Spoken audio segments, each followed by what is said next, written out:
Muy buenas tardes a todos y todas y muchísimas gracias por apuntaros este ratito a charlar con nosotras sobre la justicia fiscal en general y los impuestos en particular. No es casualidad que sea hoy 4 de abril cuando estamos hablando de este tema, porque ayer mismo celebrábamos el Día Internacional de Lucha contra los Paraísos Fiscales. Hace 6 años aproximadamente que las diferentes entidades y organizaciones de la sociedad civil que trabajamos a favor de la justicia fiscal venimos celebrando esta fecha, porque en el 2016 alrededor de un centenar de periodistas de investigación de todo el mundo se juntaron y aunaron fuerzas para denunciar y sacar a la luz uno de los escándalos fiscales más importantes de los últimos tiempos, los famosos papeles de Panamá, como bien recordaréis la mayoría de vosotras.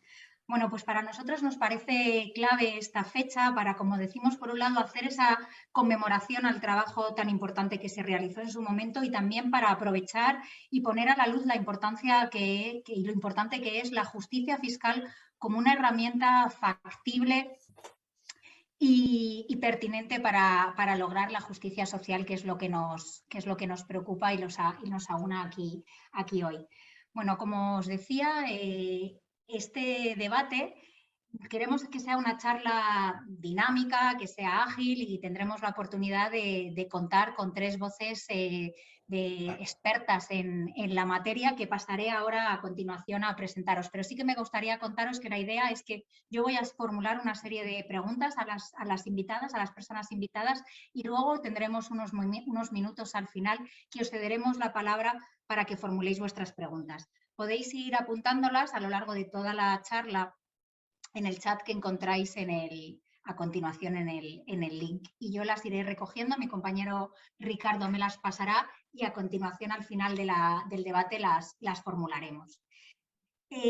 Como habéis visto en el cartel, el debate de hoy tiene por título de si toca hablar de impuestos y es pertinente una reforma fiscal en tiempos de crisis. ¿Por qué decimos esto? Bueno, quizá para las personas que no estéis tan familiarizadas, sí que contaros que hace cuestión de un año aproximadamente el Gobierno creó un comité de personas expertas y les convocó con un cometido de analizar y estudiar y evaluar el sistema fiscal que tenemos en España con el cometido de hacer ese análisis y luego hacer una propuesta de reforma, de una propuesta de cómo podría ser ese sistema fiscal actualizado al contexto y a la situación del siglo XXI, puesto que el sistema fiscal está un poco obsoleto y no se adecua al modelo económico y productivo que tenemos en la actualidad.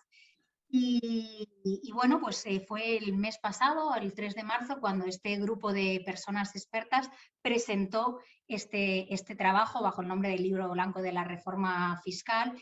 Y, en fin, la respuesta del Gobierno, además de agradecer y poner en valor este trabajo, sí que vino a decir un poco que, bueno, la situación ha cambiado, ahora estamos en un momento de guerra, con la situación de guerra que vivimos en Ucrania, toda la subida de los precios en materia de energía, de los impuestos, de transporte, disculpad. Y de ahí venía un poco esa respuesta de, bueno, muchas gracias, pero quizá ahora no es el momento oportuno para hacer esta reforma. Nosotras, las organizaciones que formamos parte de la Plataforma por la Justicia Fiscal, pensamos que sí, que ahora más que nunca toca hablar de impuestos, toca hablar de reforma fiscal y por eso este debate que vamos a tener en la tarde de hoy. Y sin más dilación paso a presentaros a nuestros invitados. Tenemos el lujo de contar con Violeta Ruiz Almendral. Ella ha sido una de las personas miembros de este comité de personas expertas. Ella es profesora titular de Derecho Financiero y Tributario de la Universidad Carlos III. Muy buenas tardes, Violeta, y muchas gracias por estar aquí hoy. Buenas tardes. Muchas gracias. A continuación tenemos a Ángel de la Fuente. Él es economista, es doctor en Ciencias Económicas por la Universidad de Pensilvania y director de FEDEA, la Fundación de Estudios de Economía Aplicada. Lo mismo te digo, muy buenas tardes y muchísimas gracias por aceptar la invitación. Hola, buenas tardes, un placer. Encantada. Y por último, y no menos importante, tenemos a Juan Antonio Gimeno. Él es exrector de la UNED, fue fundador y presidente de la ONG Economistas Sin Fronteras, además de ser miembro, compañero y amigo de la Plataforma por la Justicia Fiscal, a quien está esta tarde aquí representando. Así que hecha un poco la contextualización, la introducción y las presentaciones oficiales, entramos sin más dilación al debate. Y bueno, más allá del spoiler que he hecho de la posición que tenemos por parte de la Plataforma por la Justicia Fiscal, sí que me gustaría preguntaros a los tres es vuestra opinión al respecto. ¿Estáis de acuerdo? ¿Toca? ¿No toca hablar de reforma fiscal ahora? Me gustaría empezar contigo, Violeta. Muchas gracias, Ana Sagaseta. Bueno, más que nada, yo creo que tiene sentido empezar poniendo en contexto este informe.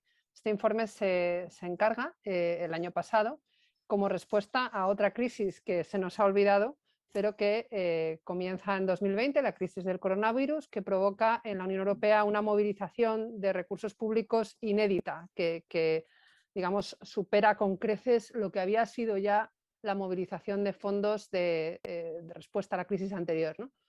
Pues bien, una de las, digamos, las condiciones de esta movilización de fondos, simplificando mucho, es acometer reformas estructurales. Reformas que en el caso de España tienen que ver con la estructura de ingresos. A mí me gustaría destacar, o sea, la pregunta de si toca o no toca es política, solo puede ser política, pero me gustaría que se saliera del bucle de subir o bajar impuestos. Ni subir ni bajar impuestos es una política. La política es responder a los problemas estructurales, si los hay, si se aceptan, que hay que resolverlos. La pregunta de si eso hay que abordarlo, pues los problemas estructurales hay que abordarlos en cuanto se encuentran. Otra cosa es que políticamente pueda ser más fácil o más difícil. Yo únicamente del contexto del informe sí que quiero destacar, además de ese contexto de responder a una crisis, el proceso de elaboración. Por primera vez se hace un informe en el que participan juristas y economistas que nos hemos tenido que entender, cosa que no es fácil porque todos tenemos mucho ego y no siempre hablamos bien. Y esto me parece que ha sido para mí personalmente una oportunidad de aprendizaje, pero una de las claves del éxito medido como por lo menos poner negro sobre blanco una serie de propuestas. Y luego, por primera vez en este tipo de informes, se ha abierto una especie de, entre comillas, buzón de sugerencias, es decir, se ha invitado la participación de todo tipo de organizaciones, incluso de académicos, aunque en España no tenemos tradición de participación académica y solo ha habido en el buzón de sugerencias, creo que hay como 8 participaciones, ¿no? Pero acudieron, hemos tenido reuniones con quien se ha presentado, se invitó a la COE, a UGT, a comisiones.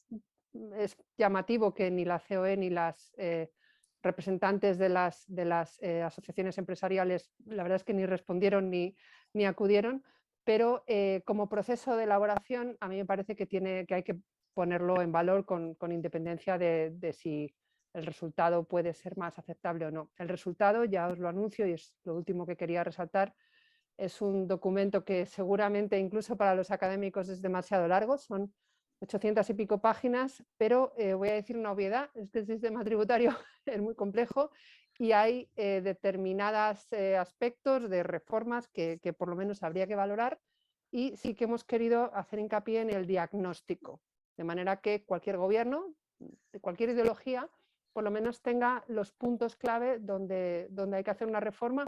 ¿Cuándo? Cuanto antes. Esa es mi respuesta. No quiero extenderme más, paso la... Fenomenal, muchísimas gracias Violeta por además contextualizarnos y darnos esa información que nos es súper útil. Así que directamente, Ángel, cuéntanos tú, ¿qué piensas? ¿Toca, no toca?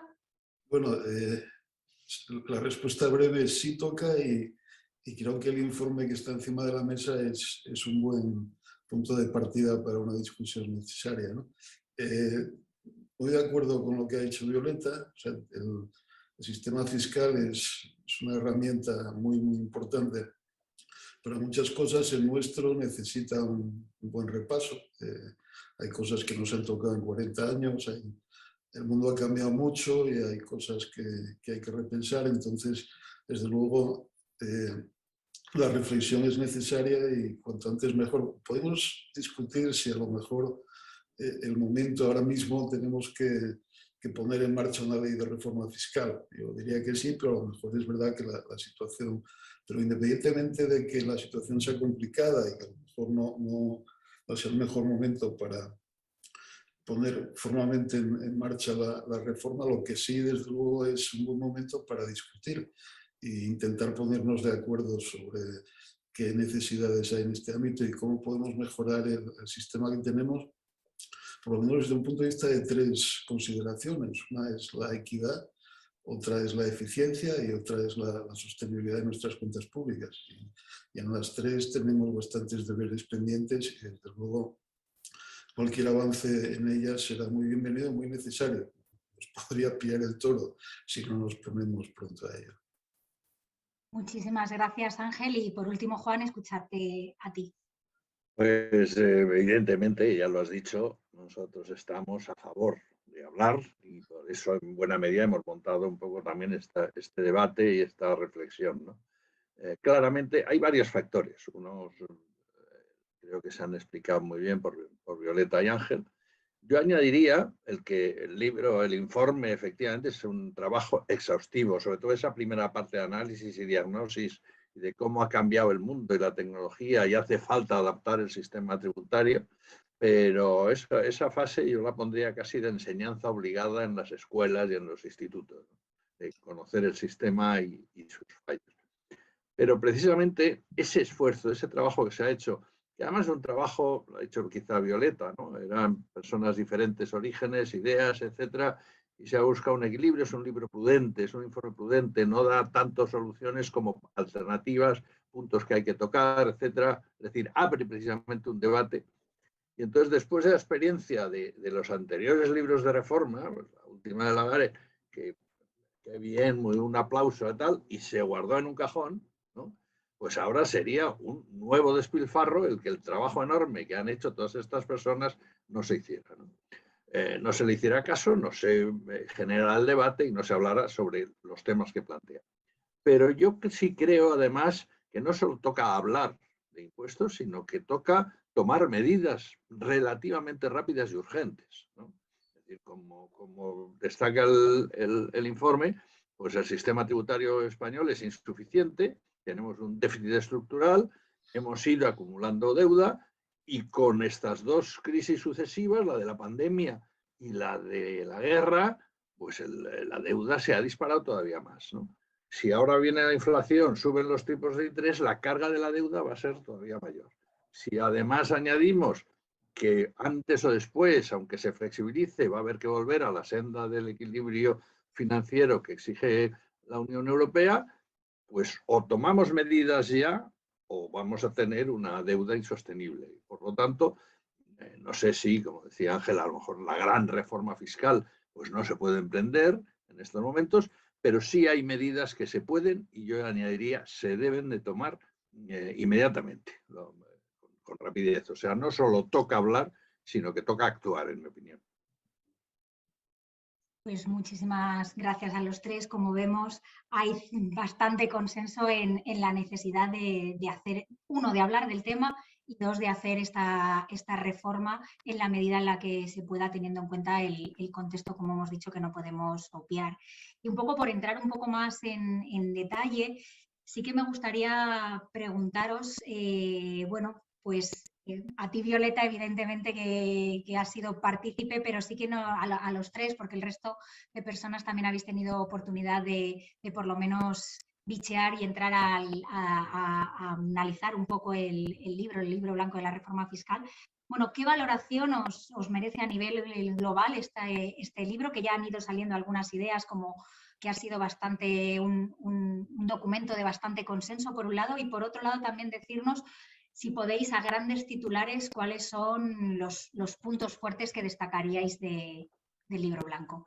Si te parece, Violeta, continuamos contigo para empezar, o si quieres te damos un respiro y continuamos con otro invitado. Bueno, no, sí.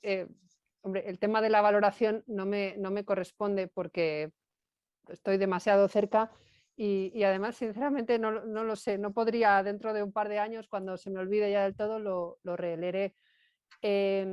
Vamos a ver. Hay que tomar un poco de perspectiva, ¿no? Hay que tomar una perspectiva. Yo no sé si lo volveré a leer porque cuando uno...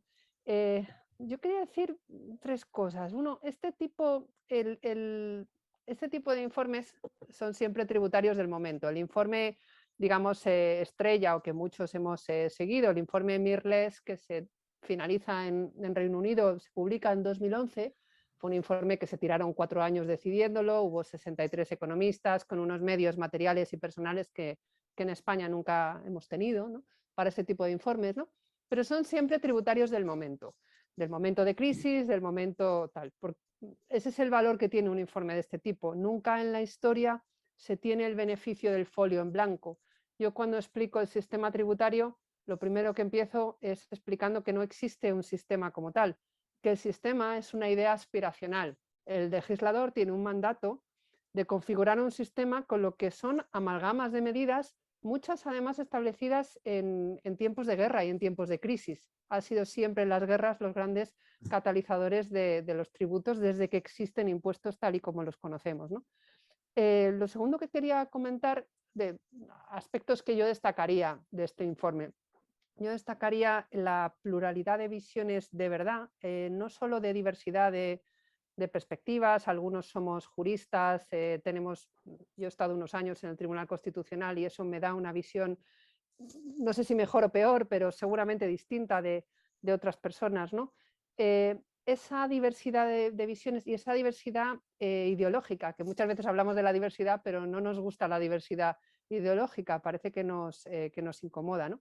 Entonces, yo creo que eso yo lo pondría en valor. Y sí que es verdad que se ha intentado el consenso, pero no se ha evitado la discusión. Es decir, no solo porque ha habido no sé cuántas sesiones, yo ya dejé de contar, sino porque yo creo que se evidencia cuando haces un diagnóstico, dices, bueno, por un lado pasa esto, pero a la vez pasa esto otro. Es decir, pones en el negro sobre blanco al final una visión muy amplia en la que bueno, tienes que ejercer algo de disonancia cognitiva porque parece que es contradictorio, pero no lo es, porque es una realidad compleja. Y yo, si pudiera destacar algo, sí que me parece que es particularmente novedoso en el ámbito de los informes que hemos hecho en España, los capítulos de economía digital, por un lado, y el capítulo de imposición medioambiental. No solo por la calidad que la tienen, sino por la perspectiva. Yo creo que no hemos sabido entender del todo o no lo hemos sabido explicar hasta qué punto la digitalización ha transformado la economía desde hace ya bastantes años y ha transformado además el valor tal y como lo medíamos en materia tributaria, la ubicación del valor tal y como lo entendíamos, e incluso la propia medición de la riqueza. Este total cambio de escenario, por lo menos acercarse a esa complejidad, yo creo que es uno de los puntos de valor del informe. Y luego la cuestión de la imposición medioambiental y digamos, la contribución del sistema tributario como parte de la lucha contra la, no sé ya cómo llamarle, si crisis climática o desastre climático. Esto me parece que también es osado, había que hacerlo. También lo hizo el informe Lagares, también hizo un acercamiento, y también quería decir un poco por llevarte la contraria, Juan Jimeno, y animar el debate quizá, ¿no? Yo no creo que el informe Lagares se metiera sin más en un cajón. Hubo medidas, de hecho, en el impuesto sobre sociedades que se adoptaron, se les hizo bastante caso. Otras no, pero se han ido recogiendo en otras propuestas. Es decir, no creo que se haya dejado como tal, pero es verdad que tampoco el informe Lagares era una lista de medidas a adoptar ya, no era una lista de la compra al legislador. Era un poco más breve, eso sí. A nosotros se nos ha ido un poco la mano, eso lo tengo que decir. Bueno, no me quiero enrollar más, paso palabra. Yo he adelantado un poco antes ya mi valoración, exageraba un poco con lo del cajón, pero en buena medida sí que lo que no hubo es mucho debate, ¿no? Es decir, que se fueron tomando algunas de las ideas, pero muy escasamente. Yo en en este informe, y por completar lo que he dicho antes, aplaudiría precisamente como los puentes de diálogo que tiende, ¿no? Es decir, que en esta época legislatura que hemos tenido tan bronca, el buscar elementos de aproximación, el dar más que recetas cerradas, pues vías de diálogo, de hablar, de buscar soluciones, creo que es muy positivo. A mí personalmente, pues a lo mejor me habría gustado que fuera un poco más ambicioso en algunos puntos, pero creo que está bien, ¿no? Es decir, vamos a tender puentes, vamos a mostrar que es posible el diálogo, lo ha demostrado la Comisión y invitamos, sigamos a la clase política y a la misma academia a debatir y a buscar puntos de acuerdo sobre un análisis magnífico de la realidad y de por dónde hay que incidir. Y como ha señalado muy bien, dos de las novedades de adaptación evidente a los cambios globales son precisamente el tecnológico y el ambiental, ¿no? Que un aplauso al trabajo, y ahora nos toca a la sociedad empujar para que se haga efectivo. Muchísimas gracias y Ángel, adelante. Queremos escuchar tu opinión.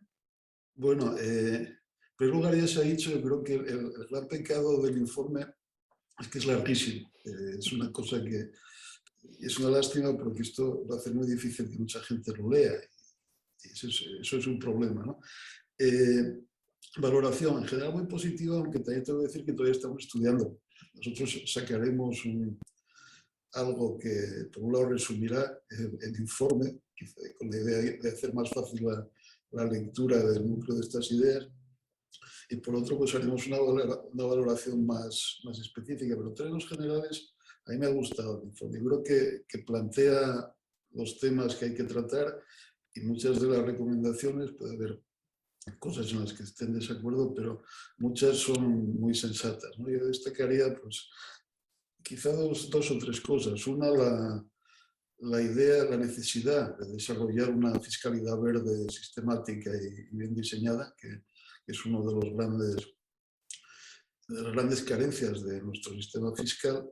Y otro, la idea de la necesidad de ampliar las bases fiscales, de quitar agujeros, ¿no? Bueno, esto luego te puede permitir tener tipos más bajos y por lo tanto reducir las distorsiones y a la vez mejorar la equidad. O sea, hay que quitar los agujeros que hay en nuestras bases tributarias y en el caso español son bastante grandes, ¿no?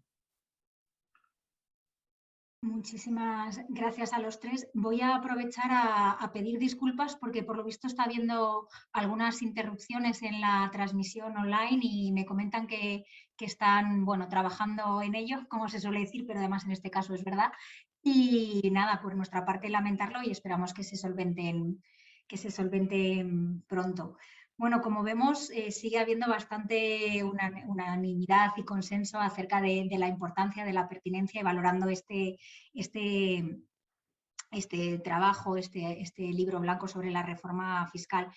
Y un poco ligándolo con una de las primeras intervenciones que hacía Violeta, que me ha gustado mucho escucharla porque decía que esto iba mucho más allá y que no era un tema de hablar ni focalizar el debate en si hay que subir o bajar impuestos. Efectivamente, esto es algo mucho más complejo, más profundo y con más miga, por decirlo de alguna manera, aunque desgraciadamente pues parece ser que desde pues, diversos posiciones políticas, medios, etcétera, o a nivel del discurso que está más en la sociedad, parece que lo tendemos a reducir a ello.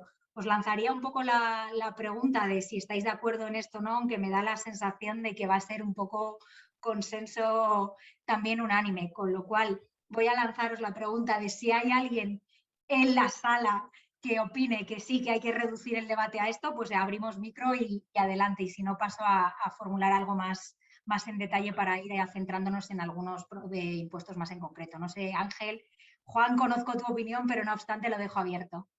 Estamos hablando de si hay que subir o bajar impuestos, dices. Sí, de reducir el debate a subimos y bajamos impuestos, esto se trata no hay que reducirlo, es un absoluto, pero yo creo que la cuestión es algo más compleja, ¿no?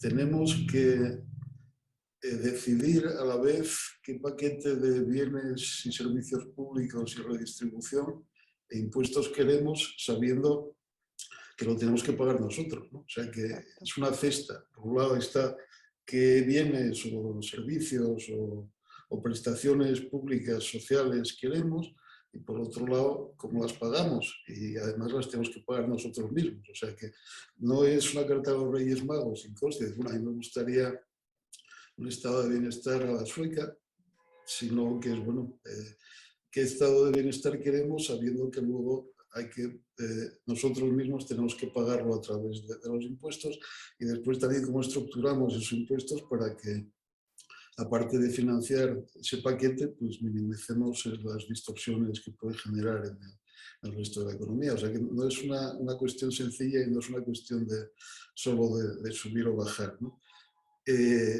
Yo, por no escaparme y dejarlo ahí, sospecho que de aquí en adelante la tendencia tendrá que ser hacia subir impuestos, porque ya tenemos unos niveles de deuda y de déficit grandes que plantean amenazas a la sostenibilidad, y seguramente tendremos unas necesidades crecientes, en buena parte por el envejecimiento de la población, ¿no? Que aumentará las necesidades de gasto en sanidad, en dependencia, en pensiones, también las cotizaciones son parte del sistema tributario. Seguramente tendremos mayores necesidades de defensa después de lo que estamos viviendo en estos últimos días. Entonces, muy a mi pesar, porque a nadie le gusta pagar más impuestos, pero supongo que con el paso del tiempo tendremos que ir subiendo la presión fiscal, pero esto es algo que habrá que hacer con mucho cuidado, pensándolo bien, intentando minimizar esas subidas, ¿no? O sea, no es con alegría que uno sube impuestos.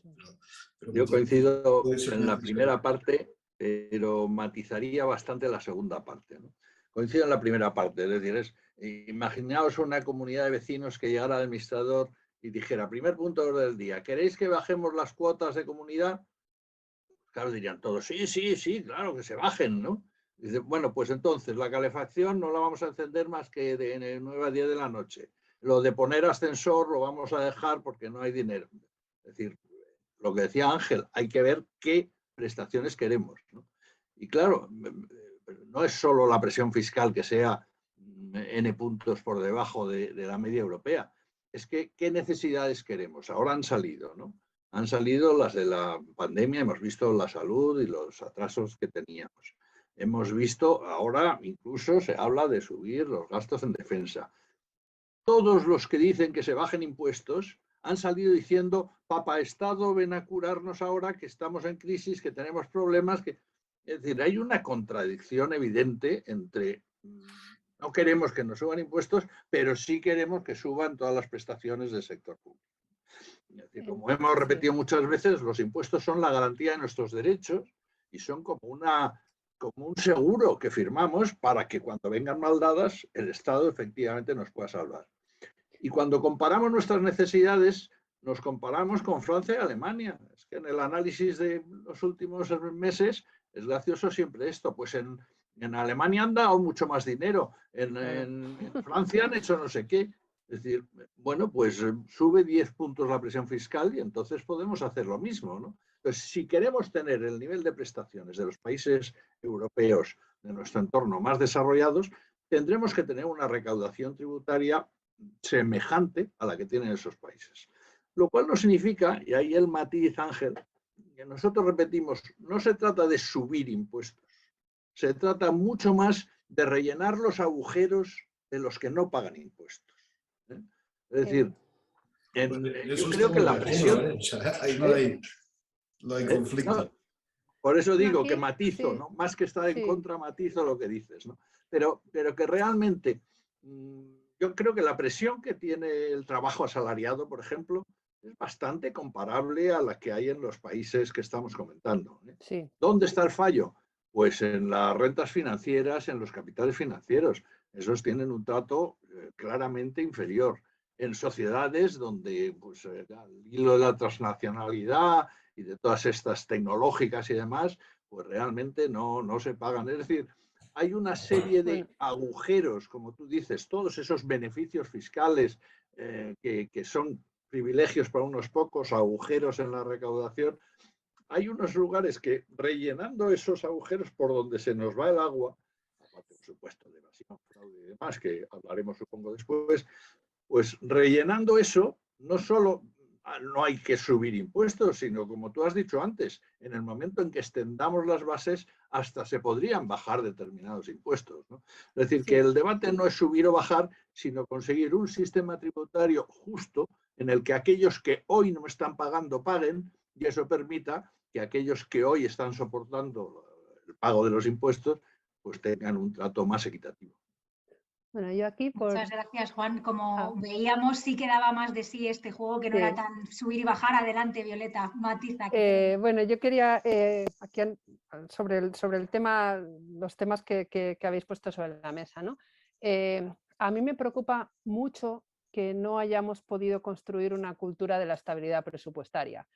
Yo creo que ha habido, a pesar de que España es un alumno aventajado, en el año 2001 tenemos la primera ley de estabilidad presupuestaria, se reforma en 2006, reformamos la Constitución.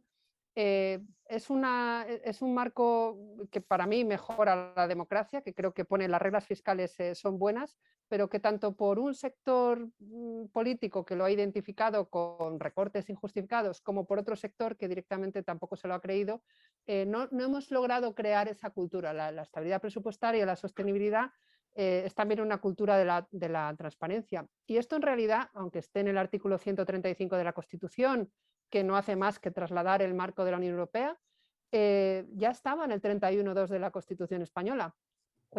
Yo os invito a que miréis en los diarios de Cortes, en concreto en el diario de sesiones del Senado de 29 de agosto de 1978, si sacáis el PDF que está en la página del Senado, está la defensa de Enrique Fuentes del artículo 31.2 de la Constitución, que es el que se refiere a la eficiencia y la equidad en el gasto público. Y conecta, el 31.2 se conecta con el 31.1, que es el sistema tributario. Es decir, esa conexión entre gastos e ingresos estaba ya en la norma constitucional.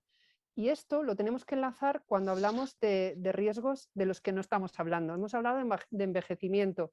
Sin embargo, no estamos teniendo esa prueba de que no tenemos este discurso digamos, de coste y beneficio bien armado, es que nadie habla del incremento de inmigración. Es decir, España, o como todos los países altamente envejecidos, necesita urgentemente muchísima inmigración. Por una cuestión de años, todos los que tenemos hijos lo sabemos, no te vale el incremento de la natalidad, entre otras cosas porque hay movilidad internacional. Es decir, necesitas mucha más inmigración. Sin embargo, de esto no hablamos. La transición energética para España en particular es un reto. Si vemos las estimaciones de cambio climático en España y de desertificación y lo que esto va a suponer para el sector de la agricultura, da miedo. Es decir, dan ganas de convertirse en negacionista del cambio climático para dormir un poquito mejor.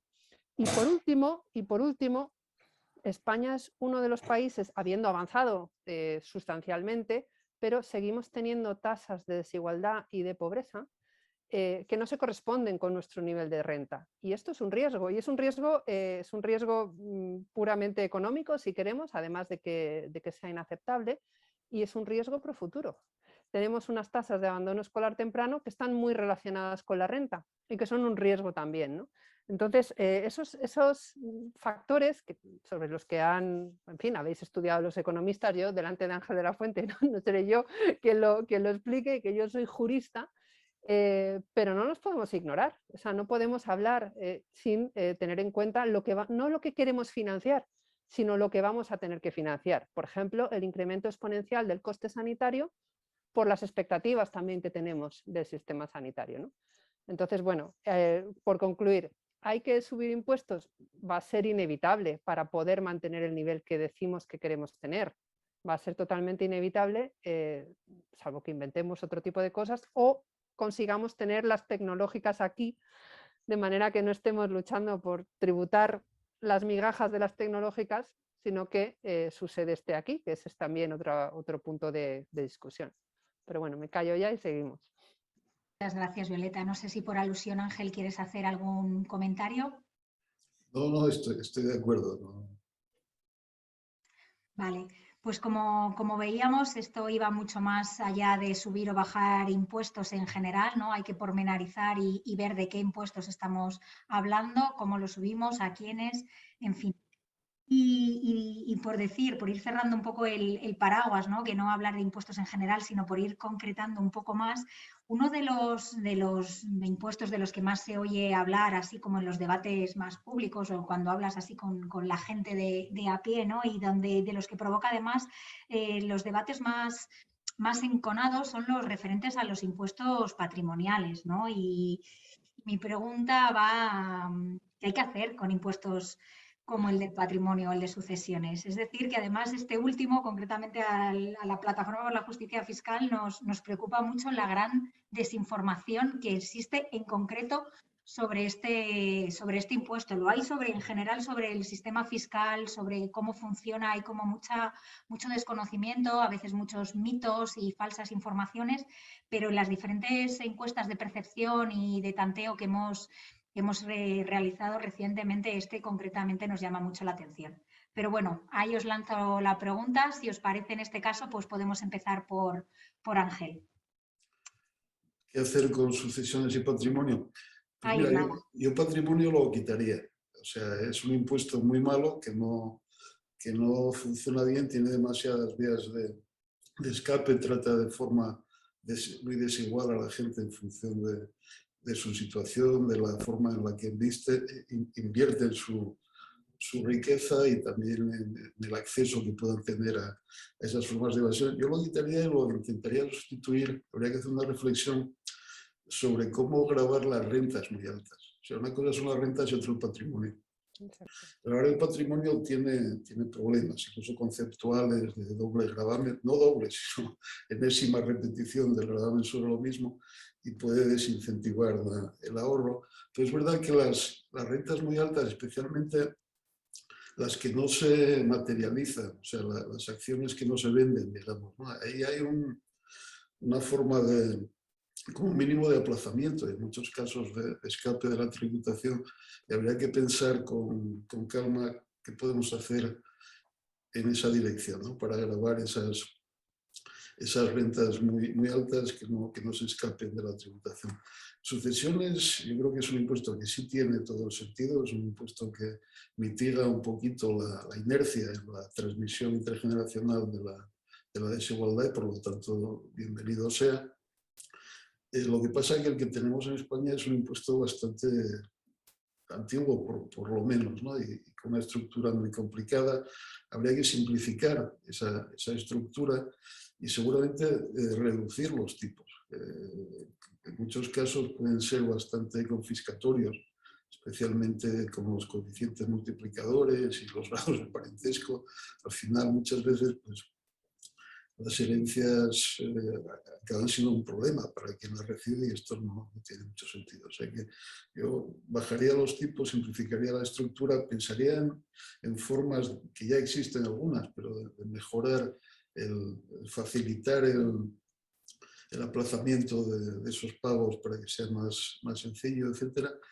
Pero es un impuesto que, a diferencia de patrimonio, yo creo que sí merece sobrevivir y habría que intentar que no desaparezca, lo cual no exige necesariamente una intervención muy agresiva, porque esto fue uno de los temas en los que la comisión y la discusión en torno a la comisión en algún momento se plantea casi como un ataque a Madrid.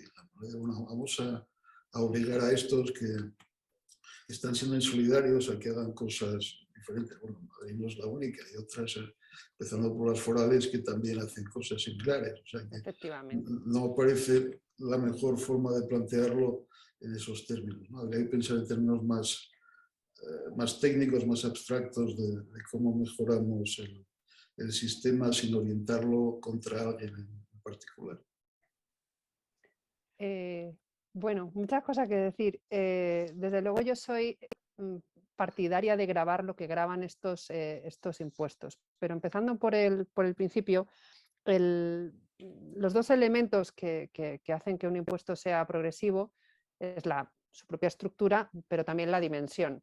Estos dos impuestos tienen una dimensión muy pequeña y han sido siempre, en términos recaudatorios, muy bajos. El impuesto sobre el patrimonio tenía mucho sentido como impuesto control al IRPF.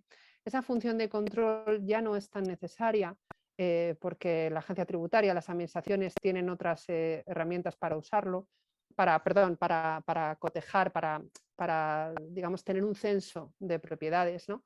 Y sí que es verdad que es un impuesto que tradicionalmente ha dado, entre comillas, mucha guerra, porque no es fácil valorar los activos. Es decir, cuando tú grabas el patrimonio, necesitas tener un valor de mercado, tener un valor que te permita una tributación recurrente y tampoco quiero aburrir a las piedras, pero jurídicamente los impuestos llamados patrimoniales tienen una conflictividad muy por encima de su tributación. Si comparas la conflictividad del IVA, que es un impuesto que está cerca de 70.000 millones al año, con estos impuestos que no llegan, vamos, no llegan ni a 10.000, estoy cifras de cabeza, no se corresponde. Entonces, desde luego, hay motivos, en el caso del impuesto sobre el patrimonio,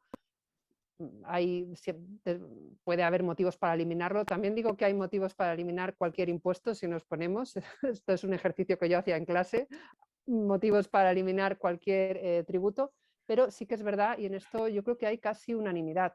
La única razón por la que negro sobre blanco no se propone la eliminación de un impuesto es porque un impuesto que se elimina es un impuesto que nunca vuelve. Pero la idea de transformar el impuesto sobre el patrimonio en un impuesto sobre grandes fortunas, yo creo que es en algo en lo que se coincide. ¿Qué pasa? Que la riqueza ya no es lo que era, ni la movilidad es lo que era. Entonces, hay una parte de gravamen de grandes fortunas a las que nunca vamos a llegar con el impuesto sobre el patrimonio. Esto además hay que añadir que ha generado históricamente un incentivo muy claro a su elusión mediante sociedades interpuestas, sociedades vacías, sin actividad real, lo cual genera también un coste de administración, coste que no siempre tenemos en la cabeza, lo sabemos porque vemos la conflictividad, pero eso lo tienes que tener en cuenta.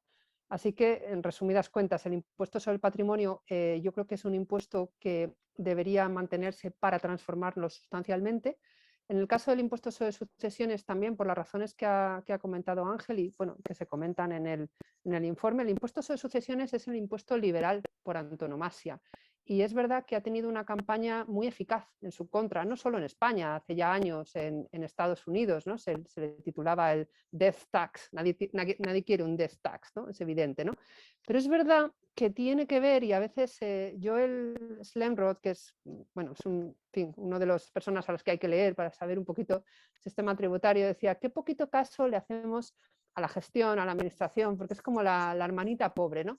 Pero ahí está buena parte de la explicación y esto es lo que ha comentado Ángel antes, ¿no?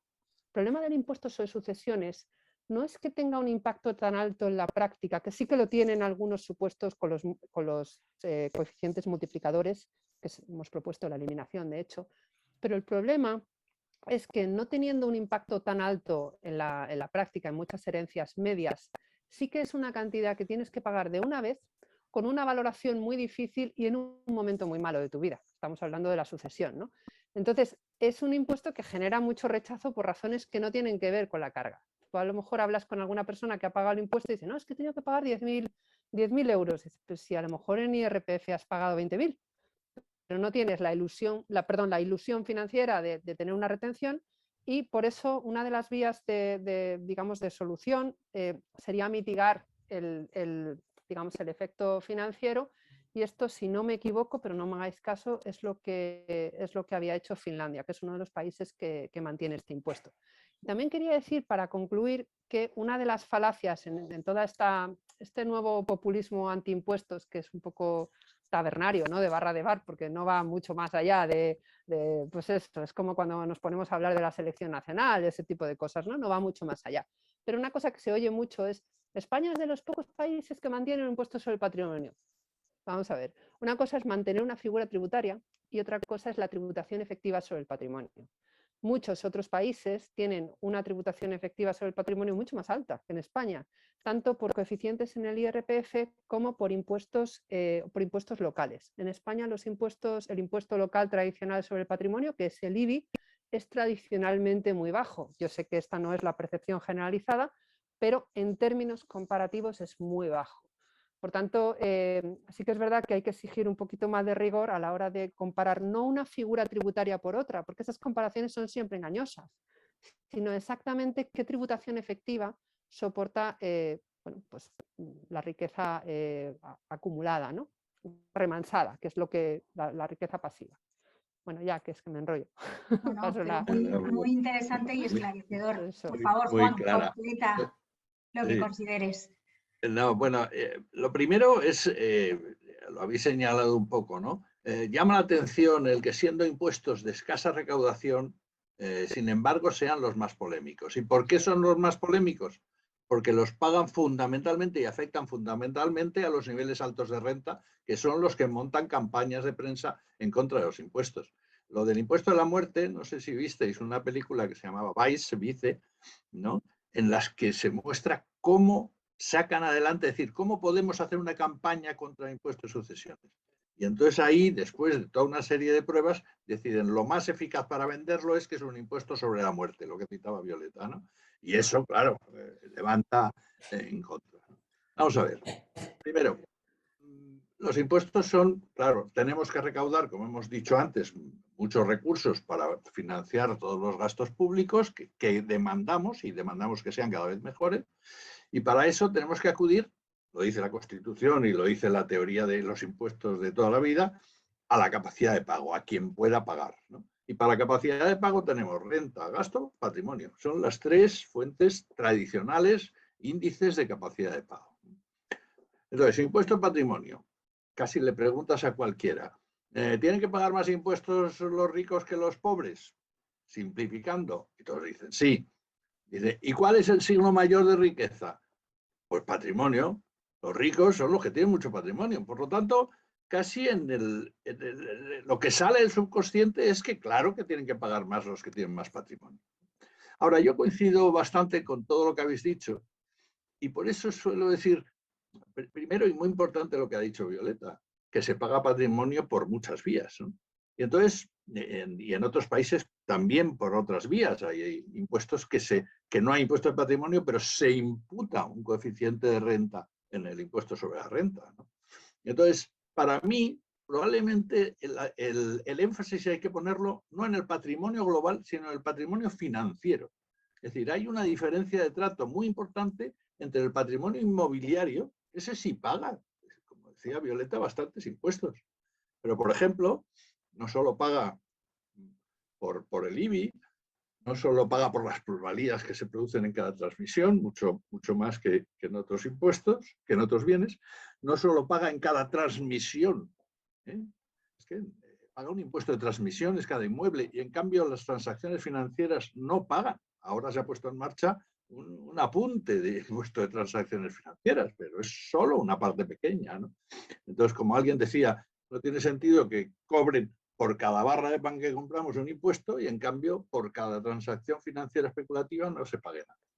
Es decir, ahí hay que el tratamiento no es equitativo. Por lo tanto, tendríamos que ver todo el patrimonio financiero, qué tratamiento le damos para que sea más equitativo, aunque solo fuera con el patrimonio inmobiliario.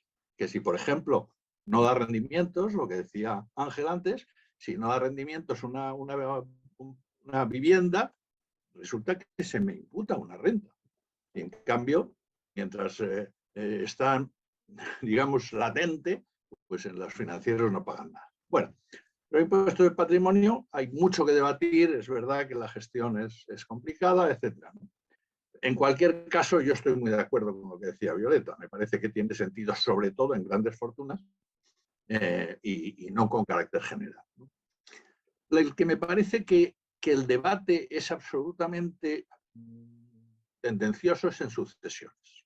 A mí en sucesiones me parece un impuesto que no debería tener discusión, ¿no? Lo primero sería desmontar todas las mentiras que se dicen sobre impuestos de sucesiones. Yo recomendaría un vídeo que acabamos de sacar, la plataforma de justicia fiscal con el Saltos, sobre muchas afirmaciones falsas que se hacen, ¿no? O sea, que eso de se devuelve el dinero porque es gravoso, se devuelven las sucesiones porque son gravosas. Resulta que en el 90% de los casos son porque tienen una hipoteca encima que vale más la hipoteca que lo que vale ese piso. Y segundo, que encima en aquellas comunidades autónomas donde prácticamente no hay impuesto de sucesiones, hay las mismas devoluciones que en las que sí hay impuestos de sucesiones, con lo cual no debe ser la causa del impuesto, es otra. Bueno, y así tantas otras, ¿no? Pero respecto a lo del momento, podríamos volverlo al revés, ¿no? Otro día, hablando, decíais que era como de bar, pues que hablando con mi hermano, me decía, dice, yo es que, y mi hermano es más bien liberal, y decía, es que sucesiones, en el fondo, es decir, hay que recaudar 100. Entonces, ¿qué prefieres? ¿Que te lo vayamos cobrando con más impuestos sobre la renta o que lo aplaces y que cuando te mueras te quiten un cacho? Y el 90% de la población contestaría, pues casi que cuando me muera me quiten un cacho y ahora me cobren menos.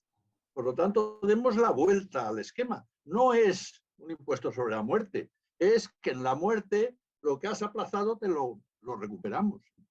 Y luego, respecto a los herederos, pues sinceramente, yo lo que he heredado a mis padres lo he considerado de tal forma un regalo llovido del cielo, del trabajo de mis padres, que justo es cuando menos me duele más lo que me quitan de lo que me he sudado trabajando y tal, que un regalo que me llega y que me quitan una parte.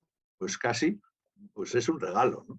Y yo creo que además tanto más regalo, porque yo entiendo la parte afectiva, de decir, es el trabajo de mis padres o es no sé qué, bueno, luego la vivienda familiar y el negocio familiar también están fuera de gravámenes, ¿no? Pero en cualquier caso, cuando hay lejanía en el parentesco, pues es todavía más regalo y todavía menos vale ese argumento afectivo, ¿no? Es decir, que lo que sí estaría de acuerdo es que los mínimos exentos, lo mismo que hemos dicho en patrimonio sobre grandes fortunas, pues fueran relativamente elevados, ¿no? Porque en sucesiones, lo habéis dicho, es en buena medida un impuesto para la igualdad de oportunidades, ¿no? A veces pongo el ejemplo del Monopoly, el juego de mesa, en el que la segunda partida empiece como acabó la primera. Es decir, el que tiene sus hoteles los conserva y el que... Pues claro, a partir de la tercera partida hay uno que se aburre soberanamente y otro que no hace más que cobrar y cobrar. Pues ese es el juego realmente, ¿no? que hemos montado. Entonces, el que exista un impuesto de sucesiones que diga, hombre, vamos a intentar empezar un poco más equilibradamente, yo creo que es muy positivo desde un punto de vista casi moral. Y no me alargo más porque... No, es que ya sabemos que son temas que dan mucho juego y que además es muy importante explicarlos bien y quitar pues bueno, esos mitos o esas percepciones incorrectas a base de dar buenas explicaciones, cifras y informaciones certeras, como quien dice. Pero vamos, quedaría para hacer un monográfico específico de ambos impuestos. Hasta ahora hemos estado hablando todo el rato de los impuestos, de lo que se grava, y también me parece interesante hablar de lo que no se grava, de toda esa riqueza que se pierde, porque el economista Gabriel Zucman calcula que entre el 10 y el 12% de la riqueza de España está en los paraísos fiscales. Es una cantidad no nada desdeñable, y me gustaría que también trajésemos a la conversación el tema de, bueno, ya sabemos que las grandes sociedades, las grandes fortunas tienen como más facilidad, más vías, más conocimiento y sobre todo más capacidad para encontrar esas vías, esos quiebros que hay en el sistema para en algunas ocasiones hacer la elusión fiscal, en otras ocasiones estamos hablando propiamente de evasión, pero bueno, en este caso vamos a centrarnos en elusión fiscal y todo lo que se va a los paraísos fiscales, ¿no? Y en este caso me gustaría preguntaros un poco que, en vuestra opinión, qué creéis que se está haciendo para evitar esto o qué se podría hacer. Empiezo yo, si quieres. Dale, Violeta, por favor. Bueno, yo conozco el trabajo de Zucman, su observatorio, pero en esto, si me permitís discrepar un poco, creo que hace falta hilar un poquito más fino. Es decir, vamos por partes. Primero, los paraísos fiscales como concepto jurídico no existe. Hay territorios más o menos cooperativos. Sí que es verdad que hay zonas de menor tributación, algunas dentro de la Unión Europea. Eso es legítimo. Ningún país, España, ni ningún país tiene derecho a imponerle a otro país cómo tiene que ser su carga tributaria. La carga tributaria que se tiene es el resultado pues, de la política. Es decir, si Irlanda quiere tener un 10% de impuestos sobre sociedades y tener una moratoria para incentivar inversión en los Dublin Docs, a lo mejor tenemos, como es probable que hayamos tenido, un problema de ayuda de Estado, porque puede afectar a la competencia. Pero no hay digamos, una exigencia de tener un determinado tipo de sistema tributario. Entonces, lo que a mí me parece cuando leo algunas de las afirmaciones de Zucman, es verdad que tiene mucho éxito porque el algoritmo de Twitter y el algoritmo de tal, pues salta cuando das esas cifras, claro.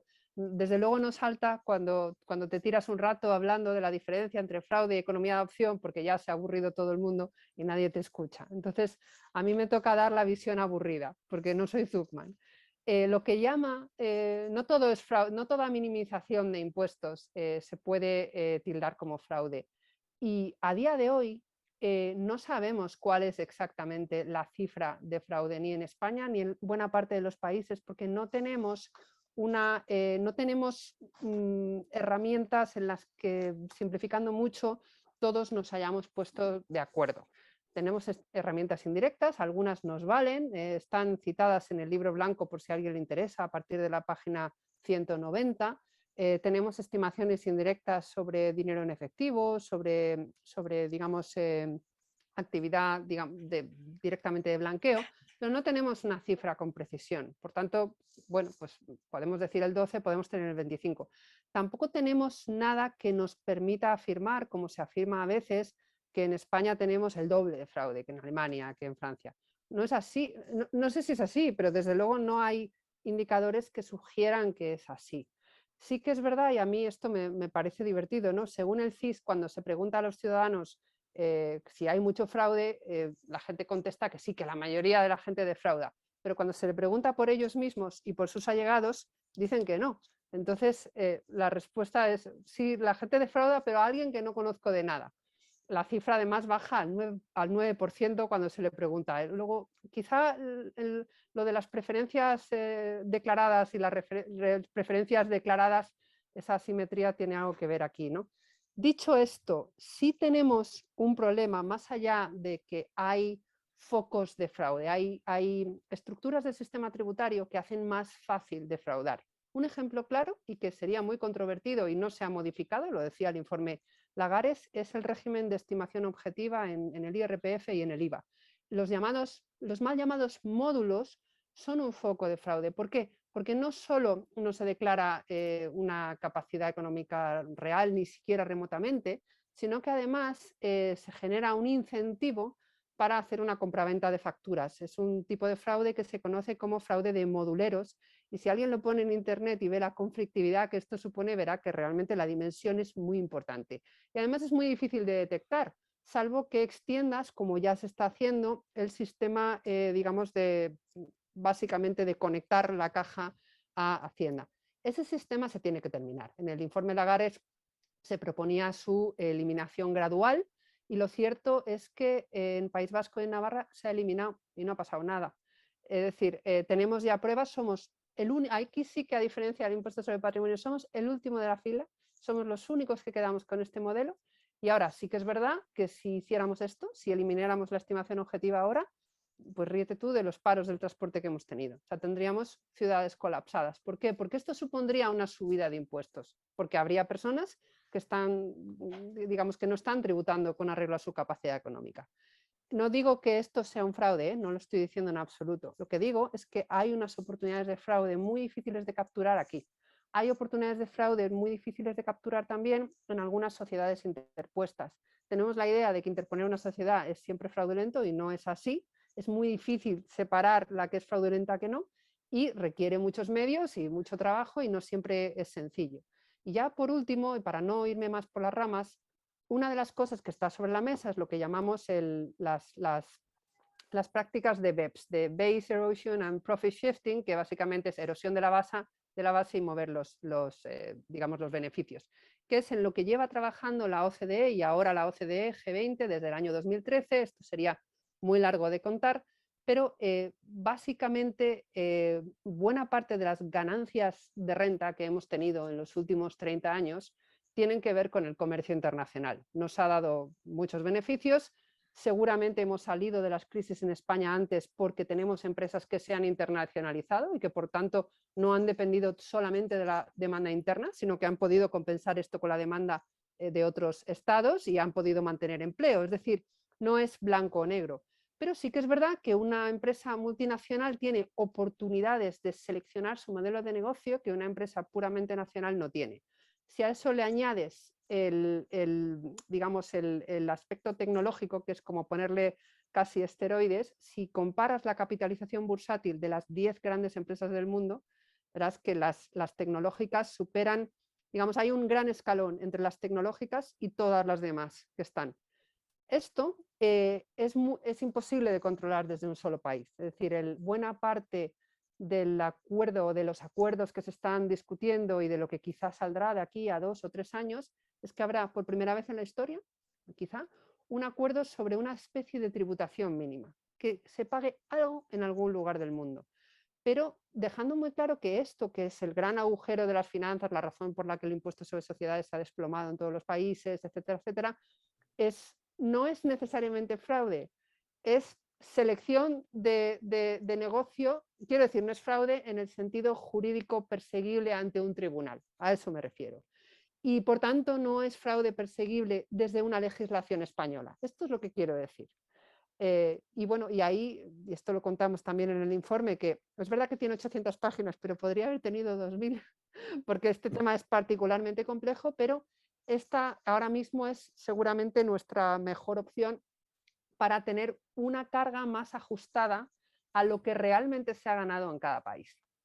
Bueno, pero ya está, paso palabra, que es que si no doy un monólogo. Muchas gracias, Violeta. Pues Juan Ángel, no sé quién queréis continuar. Como quieras, Ángel. Venga, Ángel, anímate. No sé si recuerdo la pregunta. O sea, aparte, yo lo plantearía más en términos de agujeros que fraude. El fraude es uno de ellos, pero hay otros. Violeta ha hablado de dos importantes. Yo estoy de acuerdo que módulos es algo que tendría que desaparecer. Y en general el control de las rentas de los autónomos es muy distinto del de las rentas de los asalariados y también quizás hay un problema de recaudación que habría que intentar abordar, quizá en parte con un mejor uso de las tecnologías y por supuesto reforzando los medios que tiene la agencia tributaria para intentar controlar estas rentas, ¿no? Hay otro agujero muy importante que son los tipos reducidos de IVA.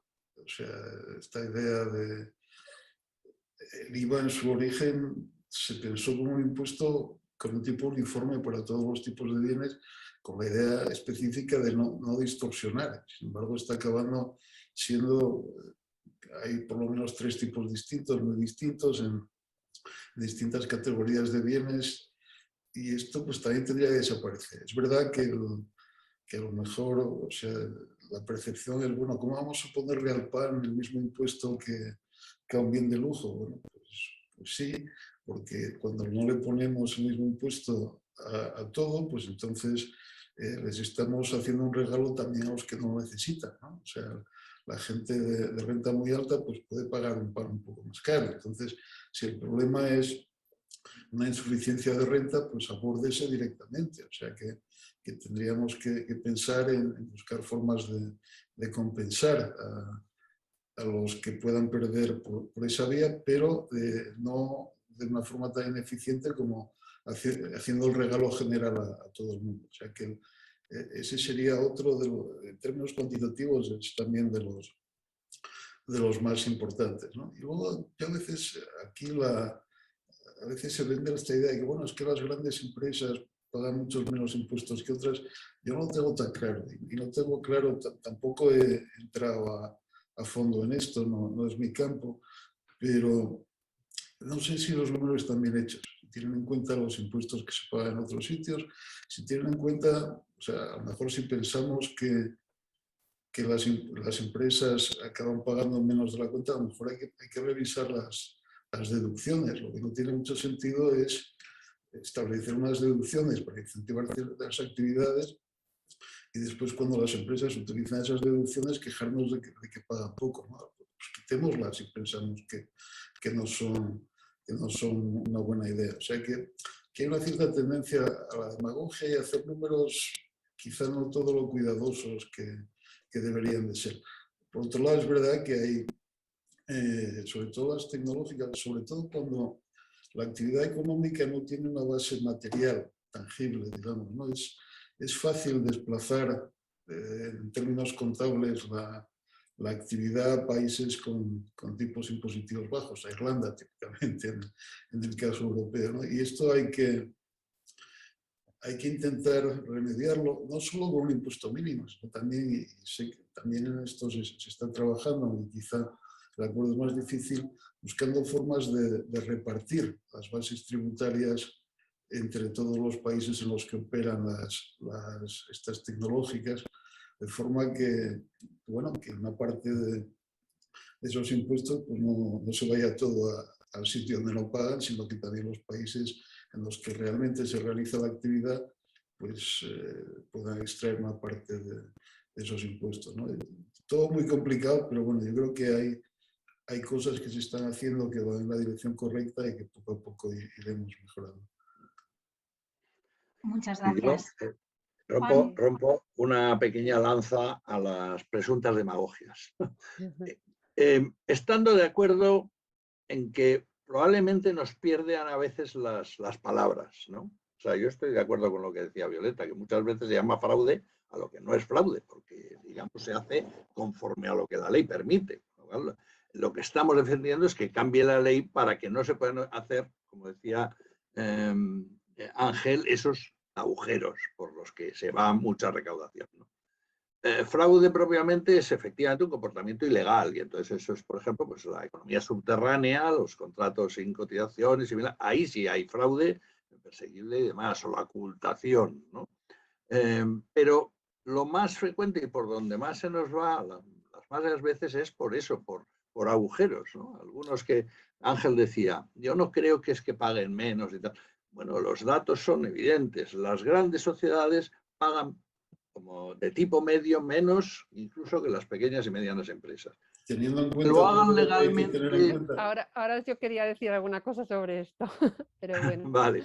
No, pero que están utilizando unos mecanismos que la ley permite, pero que estoy de acuerdo con Ángel, lo que hay es que suprimir buena parte de esos beneficios fiscales de escasa rentabilidad social, y que en cambio son el agujero donde un buen asesoramiento tributario pues consigue que pagues mucho menos impuestos, ¿no? Es decir, simplemente vistiendo, disfrazando, corrigiendo cómo presentas los datos, ¿no? Y luego lo habéis señalado los dos, ¿no? El tema de las bases, por ejemplo, de las gafas, ¿no? De las grandes empresas tecnológicas, que claro, como están en la nube, pues es que juegan a hacer que llueva donde quieran los beneficios, ¿no? Entonces, que esas grandes empresas no declaren prácticamente beneficios en España, pues digan, oiga, usted algo tendrá que tributar por lo que está, el negocio que se le está generando en España, ¿no? Entonces, esas vías de elusión, que las más de las veces tienen que ver con una deficiente legislación, me parece que es importante controlarlo, ¿no? Yo estoy de acuerdo un poco con lo que decía Violeta, que se mitifica mucho, decir, bueno, es que antes de hablar de impuestos y tal, lo que hay que hacer es acabar con el fraude y mejorar la gestión del gasto público. Muy bien, pero eso en el corto plazo sabemos que es costoso, es lento, va corrigiendo, pero no es la solución para lo que hablábamos al principio de cubrir el déficit estructural que tenemos, ¿no? Son medidas que es necesario por la equidad, por la competencia leal, porque hay una cierta competencia desleal entre quien es más honrado o menos honrado en su comportamiento tributario, pero al mismo tiempo ponerlo en su lugar también, como decía Violeta, ¿no? Muchas Violeta, gracias, Juan. me ibas a llevar la contraria. Ahí iba yo a darte el turno de réplica, por supuesto, antes de pasar a la siguiente pregunta. Así que adelante. La cifra que se da a veces para decir que las empresas grandes no pagan es la cifra del resultado contable, que es muy mala medida. Las empresas que tienen actividad en el exterior han tributado en otros países y tienen una exención por doble imposición. Esto no lo recoge el resultado contable.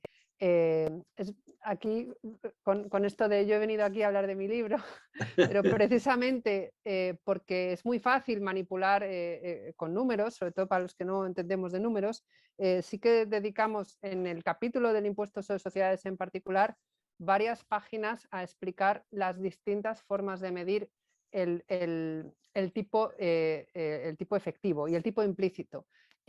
Uno de los mejores indicadores es el informe país por país, que además te da una radiografía de exactamente dónde se ha pagado qué en cada lugar. Si no tenemos un buen diagnóstico, no podemos saber exactamente cómo atajar el problema.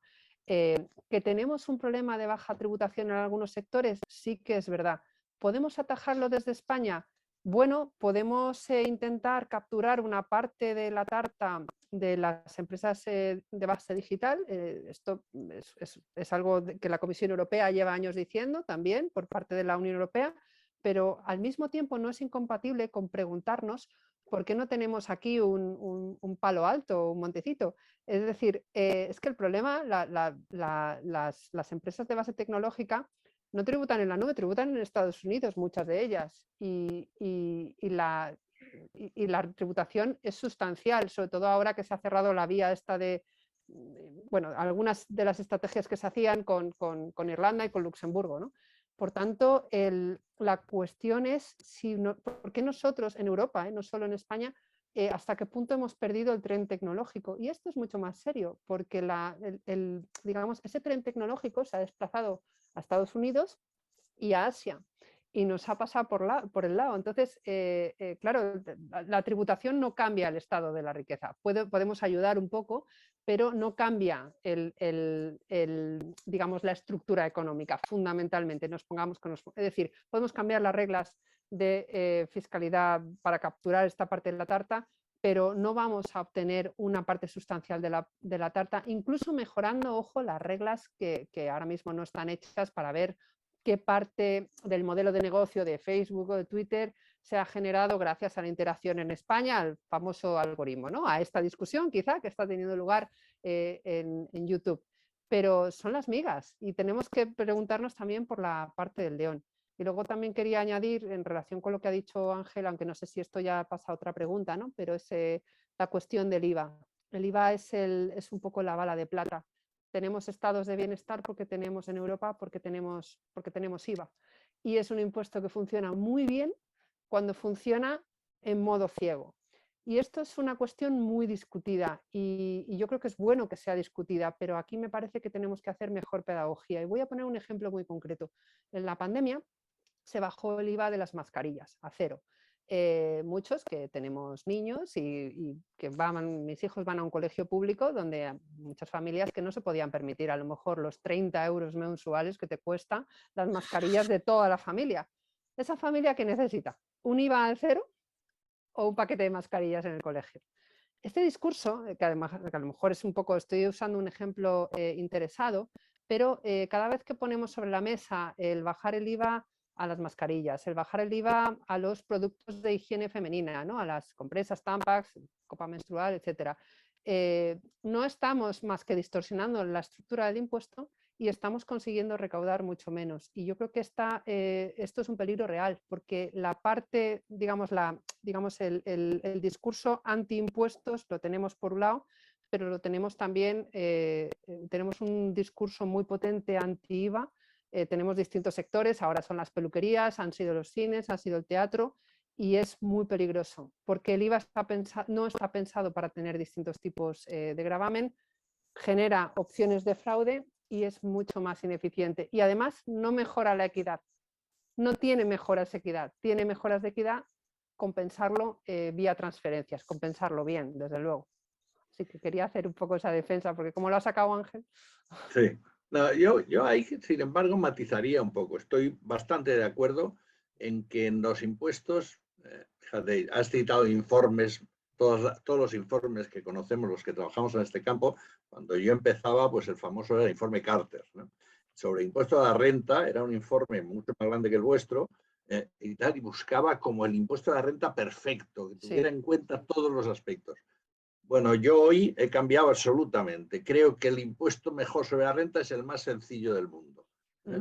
Cuantas más complicaciones metemos, más difícil es la gestión, más fácil es la evasión, etcétera. O sea que coincido en que no compliquemos, simplifiquemos como una medida incluso de mejor de control de fraude. Por cierto, aprovecho para decir que para el control del fraude, España cuenta con una agencia tributaria peor dotada de toda Europa. Y de hecho hay un acuerdo parlamentario, la disposición adicional sexta de la ley de antifraude, para que se haga un calendario de aproximar la dotación de la agencia tributaria con los medios más o menos parecidos a los europeos. En enero tenía que haber salido ese plan y no ha salido, y hay que denunciarlo, que se cumpla, ¿no? Que se cumpla ese compromiso, porque obviamente pues todos sabemos que a mayor vigilancia más posibilidades de que se cumpla, ¿no?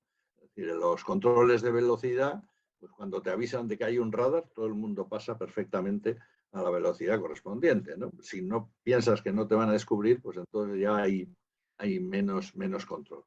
Bueno, pero al mismo tiempo, un matiz, ¿no? Quizá porque fue mi tesis doctoral sobre la imposición sobre el consumo y la distribución de la renta. De haber avisado. Haber avisado, que me callaba yo.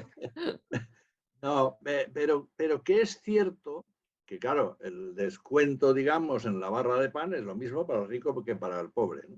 Pero, claro, por ejemplo, la alimentación para los niveles bajos de renta es el 60, el 70% de su presupuesto. Y, en cambio, para los niveles altos de renta a lo mejor es el 4%. Con lo cual, en términos de renta, el pobre está soportando mucho más impuesto, en ese IVA sobre los alimentos, que el rico, ¿no?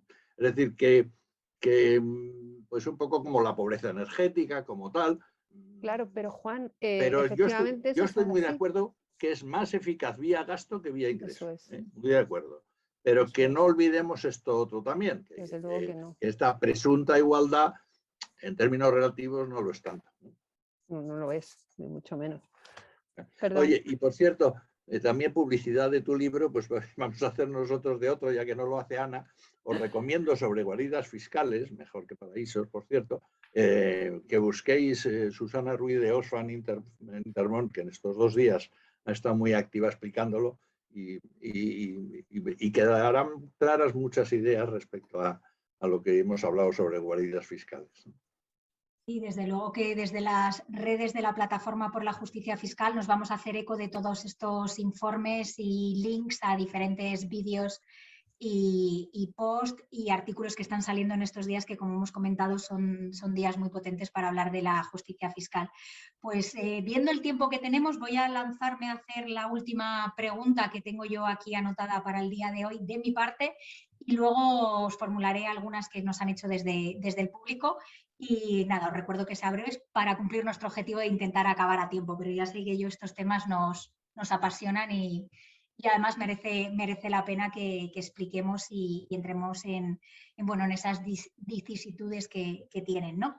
Bueno, pues la pregunta es, además de todo lo que hemos estado hablando a lo largo de esta horita larga, en vuestra opinión, ¿pensáis que hay otras vías de incrementar recursos para nuestra hacienda pública? Ahí va la pregunta. Si quieres, Ángel. Violeta se iba a lanzar, venga. No, pero no, es que no tiendo a monopolizar. No, Ángel, que sabe más además. Bueno, vais a tener todas oportunidad, o sea que si te parece, Ángel, y luego rotamos. Sí, hombre, hay otras vías. También, si luego me dejas un minuto, quiero hablar del gasto más que de los ingresos. Pero sí que hay vías que tendríamos que explorar para incrementar los recursos públicos. Básicamente más copagos, más peajes, matrículas universitarias, etc. O sea, en aquellas situaciones en las que hay un beneficio claro, privado, con un destinatario claro, pues si esa persona tiene la renta suficiente, pues a lo mejor no tiene sentido que se lo regalemos. O sea, esta idea de las matrículas universitarias bajas está muy bien, pero a lo mejor tendría sentido que les cobráramos a los que pueden pagarlas el coste real y que aumentáramos las becas, y no solo para las matrículas, sino para aquel que necesita comer, aparte de estudiar, pues que pueda subsistir mientras estudia, ¿no? O sea, hay muchas cosas también en sanidad, en carreteras, que deberíamos cobrar por ellas, más que regalárselas a todo el mundo. Es un poco lo mismo que con el IVA, ¿no? No tienes por qué darle a todo el mundo lo mismo cuando tienen situaciones y rentas diferentes, y en la medida en que podemos identificar a los beneficiarios, pues tendría sentido cobrarles. Lo que quería decir del gasto es que esto, o sea, si nos preocupa la desigualdad, la desigualdad se combate mejor, y creo que ya se ha dicho, a través de programas de gasto que de ingresos. O sea, que más que intentar tener un sistema tributario muy redistributivo, que suele generar problemas de incentivos grandes, pues a lo mejor nos podemos apañar con un sistema algo menos redistributivo, por lo tanto menos distorsionador, si esto lo compensamos con programas de gasto que hagan esa redistribución, ¿no? Y mucha de ella ya se hace, ¿no? O sea, la sanidad pública, la educación pública, las prestaciones públicas, pues muchas de ellas, de hecho, el grueso de la redistribución, nosotros tenemos un observatorio del efecto redistributivo del sector público, y el grueso de la redistribución viene por el lado del gasto, y es más eficiente. Y en este sentido hay una herramienta muy importante, nueva, que tenemos, que es el ingreso mínimo vital, que habría que potenciar. Es un ataque directo contra la pobreza, y habría que diseñar con más cuidado del que tenemos. O sea, el ingreso mínimo vital no debería ser una trampa de pobreza para gente que se queda ahí atascada, sino que tendría que ir acompañado de programas reales, activos, de activación y de formación, para que esa gente pueda volver al mercado del trabajo. Y como complemento importante, para que eso funcione bien, tendría que ir con incentivos. O sea, no tiene mucho sentido que el tipo marginal efectivo sea del 100%, si ganas algo más de lo que de la prestación, ¿no? O sea, que tendría bastante sentido reconvertir esto en una especie de impuesto negativo, más que la estructura que hemos puesto ahí. Muchas gracias, Ángel. Creo que acabas de abrir otro melón, iba a decir, si me permitís la expresión, muy importante, y que además tomamos nota porque creo que pueda meritar otro debate, como decíamos, monográfico. Adelante, Violeta, si quieres continuar. Bueno, en relación, tirando de este último hilo, en el informe, en el libro blanco, se propone en el IRPF, aunque no son propuestas, porque el IRPF no estaba en el encargo, lo hicimos un poco porque nos parecía que había que abordarlo, no se podía no tocar el principal impuesto del sistema tributario, y sí que hay un pergeño de impuesto negativo, precisamente para evitar lo que dice Ángel de la Fuente, que es el modelo inglés, que tienes las poverty traps, es decir, el problema del sistema de beneficios del Reino Unido, para quienes lo han evaluado, es ese atrincheramiento de pobreza y esos hogares en los que nadie, digamos, esos niños no han visto a nadie trabajar y por tanto están en ese bucle psicológicamente, y esto, vamos, yo se lo he oído a personas del Partido Laborista, o sea que ni siquiera es una cuestión ideológica, ¿no? O sea, ha sido bastante evaluada. Es verdad que cuando hablamos de otras vías de incrementar los recursos disponibles, hay algunas muy evidentes, muy rápidas. El IVA es evidente, la imposición energética, que hoy en día es intocable, pero tenemos una de las imposiciones energéticas más bajas de nuestro entorno. La llamada imposición saludable, tenemos uno de los impuestos sobre el alcohol más bajos de la Unión Europea. Tenemos una tributación cero sobre el vino, no hay motivo para mantenerlo. Hasta Francia hace tributar el vino. Es decir, tenemos elementos en que en un país donde además recibíamos cifras de 2019, pero quizá volverán cerca de, creo que 2019 fueron 90 millones de turistas. La pregunta que tienes que hacer es ¿por qué al turista inglés que está en Canarias le tienes que rebajar el IVA? Es decir, no es eficiente, ¿no? Sí que es verdad que a mí me preocupa mucho porque, bueno, pues porque por los propios datos que publica Sinfedea y por lo que han escrito Ayala y Cantó, que creo que son pues, los trabajos estrella. Me preocupa mucho la dimensión de la pobreza en España, con todas las discusiones que se quieran tener, con el mismo indicador que puede discutirse, seguimos teniendo un nivel de pobreza mucho más alto que otros países de nuestro entorno de renta. Y eso es una de las frases que más me gusta de la pobreza, es que la pobreza es una elección política. Y hay una parte que es una elección, ¿no? Entonces, no es contradictorio con ello, o puede parecer contradictorio, pero no lo es, el incrementar aquellos impuestos que son, entre comillas, máquinas de recaudar, que efectivamente en el informe Carter no se citaban, porque en Estados Unidos es impensable un IVA, y sí que se ha propuesto muchas veces. En lugar de esto tienen el sales tax, que es un lío tremendo, y en Canadá tampoco han conseguido algo cercano, pero ni siquiera una estructura. El IVA es un impuesto, es un impuesto muy bien hecho, muy bien pensado, cuando funciona bien, obviamente, cuando no lo llenas de exenciones, de supuestos de no sujeción, y cuando no quieres hacer política redistributiva con el impuesto. Yo en esto creo que hay que ser muy consciente del efecto que tiene, y el efecto que tiene en España está medido en el propio libro blanco. Se hace además un examen de cómo afectan las subidas de IVA a los hogares donde se concentra la pobreza en España, que son normalmente hogares, bueno, se suele decir monoparentales, pero normalmente son monomarentales, porque casi todos son una mujer con niños pequeños. Ese es tu foco de pobreza en España, ¿no? Esa es la radiografía de los que saben, ¿eh? No es para nada mi especialidad, ¿no? Y a eso es efectivamente una subida del IVA les cruje. Por eso es fundamental vincularlo con la vía del gasto. El problema es, y esto daría para otro seminario, es que no está bien gestionado, ni por la cantidad de burocracia que hay que soportar, ni por, bueno, pues la seguramente no idónea colaboración entre el Estado central y las comunidades autónomas. Son las comunidades autónomas las que llevan el peso porque tienen la competencia de buena parte de las ayudas sociales, y el desarrollo es muy desigual y la transparencia es muy desigual, y esto es un problema de primera envergadura, porque claro, poner negro sobre blanco una subida de IVA como la que yo creo que habría que hacer sin tener solucionado esa parte, pues es lógicamente controvertido. Así que bueno, quería decir esto. Pues anotado Bueno, queda también efectivamente, este tema. se han abierto Juan, muchos melones.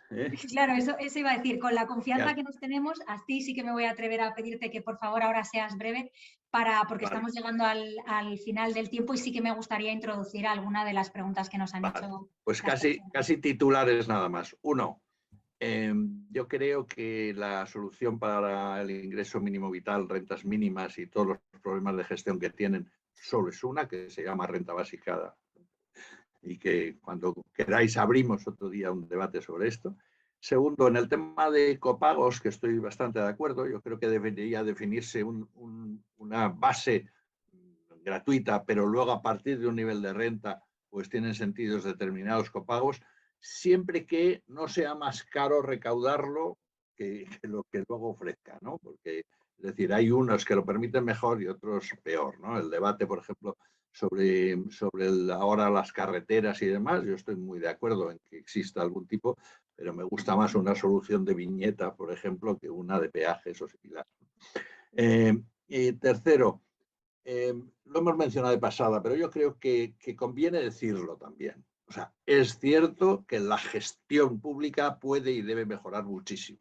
Y ahí hay una vía de ahorro, ¿no? En el rectorado, cada mes tenía una reunión para debatir, digamos, en presupuesto base cero, es decir, coger un servicio y decir, a ver, ¿en qué se gasta el dinero? Esto, si se suprime, ¿qué pasa? Si se quitan personas de aquí, ¿qué pasa? Y eso, remangarse, es mucho trabajo, no es fácil en términos de resistencias, pero sin duda una política adecuada de incentivos dentro de la reforma que necesita nuestra administración pública también permitiría liberar recursos. No es milagroso, no es rápido, pero que también hay que decirlo. Es verdad que se puede y se debe gastar mejor, ¿no? Y luego, pues en todo lo que has dicho de los impuestos de salud, y lo habéis dicho los dos, de verdes y demás, hay que jugar con muchísimo cuidado porque, pues eso, no solo ahora el momento energético, que es un poco locura, pero es evidente que hay que tomar medidas respecto al cambio climático y demás. Es evidente también que para niveles bajos de renta tiene una repercusión importante y por lo tanto hay que hacerlo con mucha prudencia, quizá incluso que esa recaudación revierta en todo o en parte, como se ha propuesto en algún sitio, en los hogares más desfavorecidos y demás. Es decir, hay otras muchas posibilidades, pero por eso lo que toca es hablar de impuestos para debatir todos los aspectos pues, que tienen, pues como decía Violeta, ¿no? Todo tiene blancos, negros, puntos positivos, negativos, nada es tan sencillo como un Twitter, ¿no?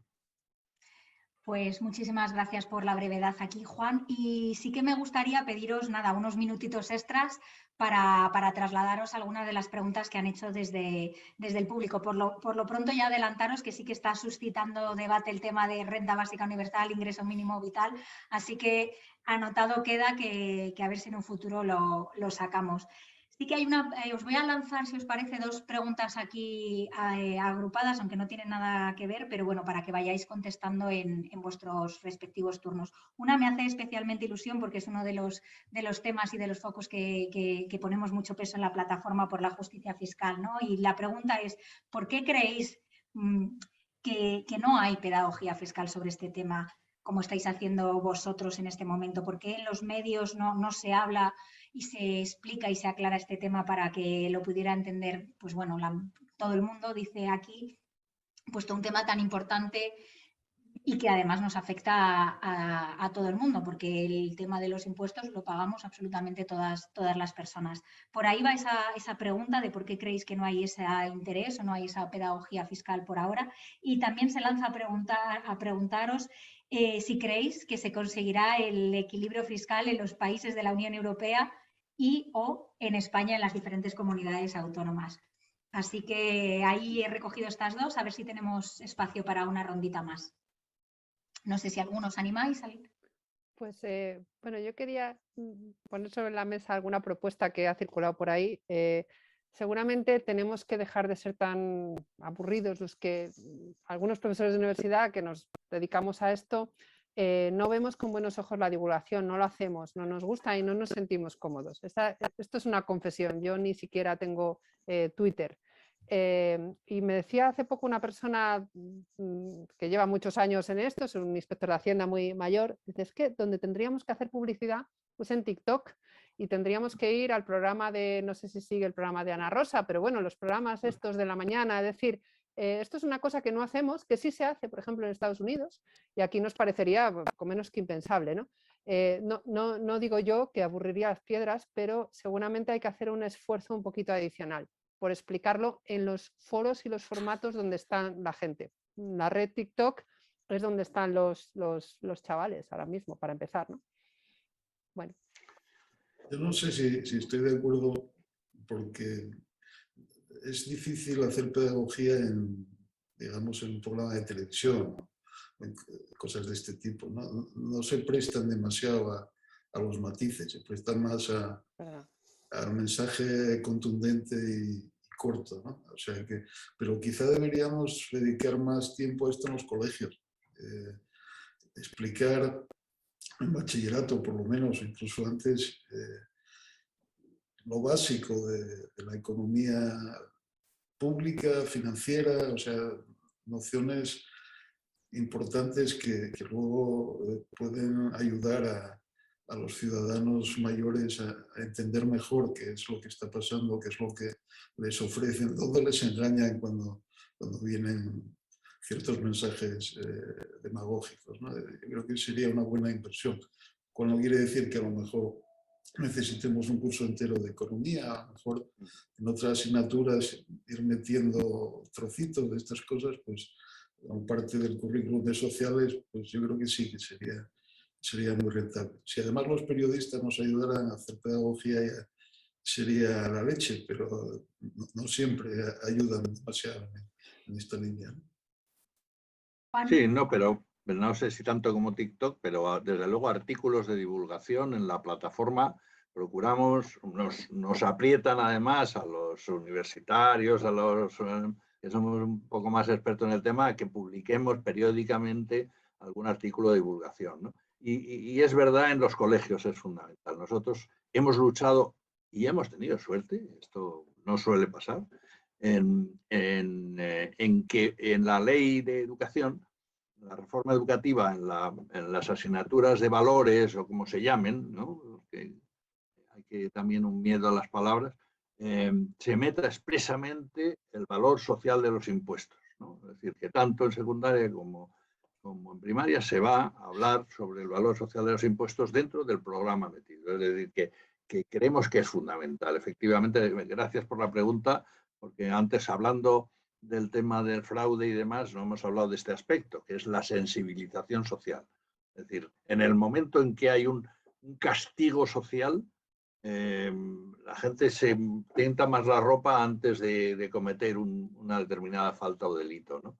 Entonces, que si hay una condena social y no esta sensación de cierta permisividad o de, bueno, todo el mundo defrauda, tal, estas cosas que pasan tanto aquí, pues tener más conciencia fiscal y que a un defraudador fiscal pues se le vea como un delincuente realmente, yo creo que eso contribuye, ¿no? Y respecto a la otra pregunta, por empezar yo esta vez y no terminar, del equilibrio fiscal, yo creo, lo decía Violeta al principio, yo creo que a largo plazo el equilibrio fiscal es absolutamente imprescindible, es decir, no puede ir creciendo el endeudamiento ilimitadamente. Respecto a la segunda parte es curioso, porque en ayuntamientos y comunidades autónomas se ha conseguido bastante el equilibrio fiscal, ¿no? En ayuntamientos, desde luego, y en comunidades se avanza muchísimo, ¿no? Y es la administración central la que al final es la que carga con todo el déficit, porque claro, siempre si no, pues se presionan las comunidades autónomas para que se descubra parte de ese déficit, ¿no? Pero en cualquier caso, a medio plazo hay que tender a ese equilibrio, ¿no? Y bueno, ahora justo salía la noticia de que Holanda y España iban a presentar una propuesta de senda paulatina, pero yo creo que es imprescindible caminar hacia ello. Pero para eso hay que hablar de impuestos y actuar sobre los impuestos. En las comunidades autónomas han alcanzado el equilibrio porque las ha financiado el Estado.